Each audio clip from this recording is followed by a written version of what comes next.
Bismillahirrahmanirrahim. Ve sallallahu ala seyyidina Muhammed ve alihi ve sahbihi ve sellem. Rabbi yessir ya latif ya rahman ya rahim. Bugün 2020 yılı 12. ayındaki 3. günü. Jalaleddin Suyuti rahmetullahi aleyhinki Tarihul Hulafa namlı kitabıdın. Jalaleddin Suyuti'nin özünki kitabını yazgan hutbesinden başlayımız. Bugün yani demek kitapniki baş şu Suyuti yazgan kalemge algan orundan tunji qitim dersimizni başlap ötümüz. قال الشيخ الإمام العالم الألامة محدث الحافظ الأمة جلال الدين أبو الفضل عبد الرحمن السيوطي رحمه الله أما بعد الحمد لله الذي وعد فوفى وأوعد فعافى والصلاة والسلام على سيدنا محمد سيد الشرفاء ومسود الخلفاء وعلى آله وصحبه أهل المكارم والوفاء فهذا تاريخ لطيف ترجمت فيه الخلفاء أمراء المؤمنين القائمين بأمر الأمة من عهد أبي بكر الصديق رضي الله عنه إلى عهدنا هذا على ترتيب زمانهم الأول فالأول وذكرت في ترجمة كل منهم ما وقع في أيامه من الحوادث المستغربة ومن كان في أيامه من أئمة الدين وأعلام الأمة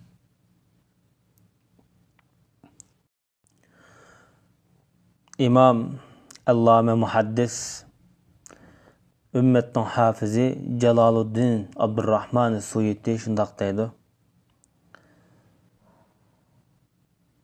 Allah'a şundaq bir hamdülillah bolsun ki o Allah va'da qildi, vafa qildi. Agahlandırdı, lekin afu qildi. Bizning rahbarimiz Muhammed sallallahu aleyhi ve sellemge Allah'ın salami ve rahmeti bolsun.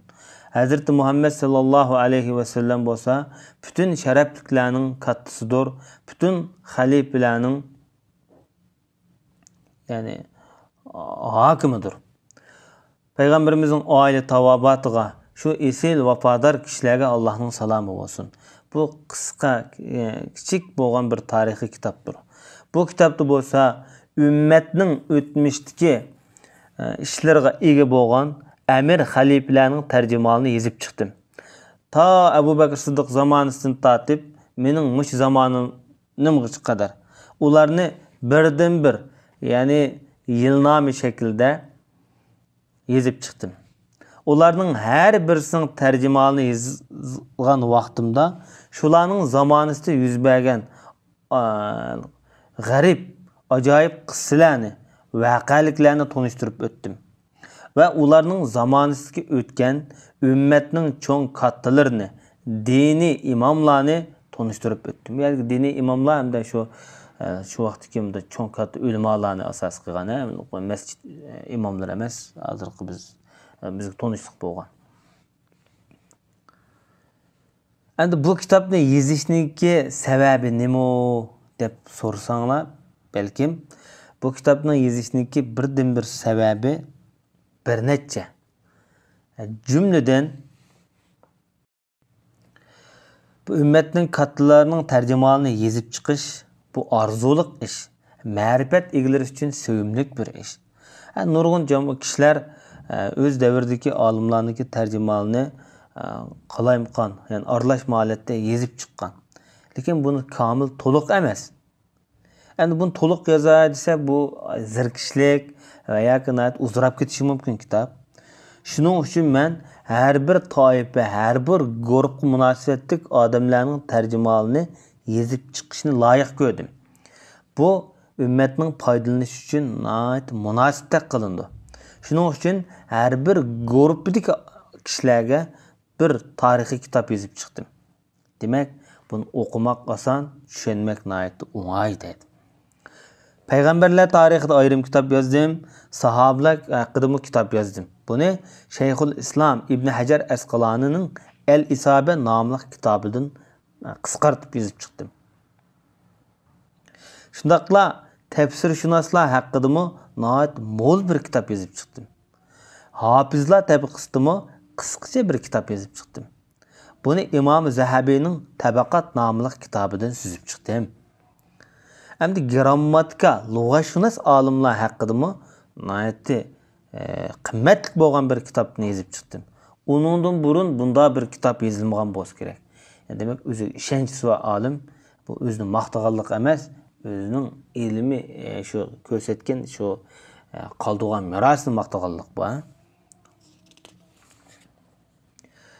Yani usulshunoslar haqida bir kitob yozib chiqdim. Evliyalar tabaqasida bir kitob yozib chiqdim. Ve shundaqla miros olimlari haqida kitob yozib chiqdim. Balog'at ilmidagi, ya'ni balog'at ilmining bayon tabaqasida bir kitob yozib chiqdim. Endi yozuvchilar tabaqasi deymiz, ya'ni inshochilar, ya'ni yozuvchilar haqida bir kitob yozib ayiraman. Öz davrdagi xattatlar tabaqasida kitob yozib chiqdim. Arablarning dongliq arab tilida she'rlari misol sifatida ko'rsatilgan arab shoirlari haqida maxsus kitob yozib chiqdim. Mana demak, mushning hammasi shu ummatning ayni davrdagi eng katta büyük shaxslarni ayrim turga bo'lib kitoblarni yozib chiqdim deydi. Endi ma faqihlar haqida kishilarning yozganlari bilan kifoyalanib, ular chunki bu faqihlar haqida yozilgan kitob nihoyat ko'p bo'lg'achqa, o to'g'risida yozmab turadi bu odam. Shundaqla qorilar haqida men kitob yozishdan to'xtaldim. Chunki bu İmam Zahabi'ning Tabaqat nomli kitobida bu to'g'riliq nihoyat nurg'un mazmunlar bor. Endi so'pilar haqida İbnül Mulaqqinning Tabaqat nomli kitobi kifoya deb o'yladim. Endi qozilarni ilib etsak, mush olimlarning hammasining jiqlari qozilar mush kifoya endi deydi. Demak, qarab baxsam, mush xalifalarningki tarixida bir narsa yozilmagandek ayrim. Shuning bilan u xalifalarning tarixini bilmak hamma odamlarningki qalbi, nafsi talpindigan bir ish. Shuning uchun xalifalar haqida yigona qilib mush kitobni yozib chiqdim. Lekin bu kitobda tajovuzchilik, to'plamchilik shaklida xilofat da'vosi qilgan xalifalarning tarixini yozmadim, kirgizmadim. O bir necha kun xalifa bo'lib, isyondan keyin tushib ketganlarning tarixini yozmadim deydi. Masalan, ko'plagan alaviylar bor. Ya'ni alaviylar degan Ali radhiyallohu anhu'ningki jamoatidan, avlodlardan o'zini xalifa deb ma'lum e'lon qilinib, keyin Abbosiylar tarafdan bostirilib ketgan odamlar bor, xalifalar bor. Bu masalan bir necha oy, bir necha zamonlam xalifa bo'lganda, bularning tarixini men faqat yozmadim deydi. Bir qism Abbosiylar jamoatidan chiqqan o'zi xalifa e'lon qilganlar bor. Buningki xalifaligi bir necha oy yoki bir necha kun davom etib, keyin bostirilgan yani xalifalar tarafdan bularning tarixini kirgizmadim. Demak, bu kitobda shu xalifa deb bir necha yil davr surgan, shu ummatga manfaat yoki foyda yetkazgan yoki ummat shularni xalifa deb e'tirof qilgan xalifalarniki tarixini yozib chiqdim dedi. Demak,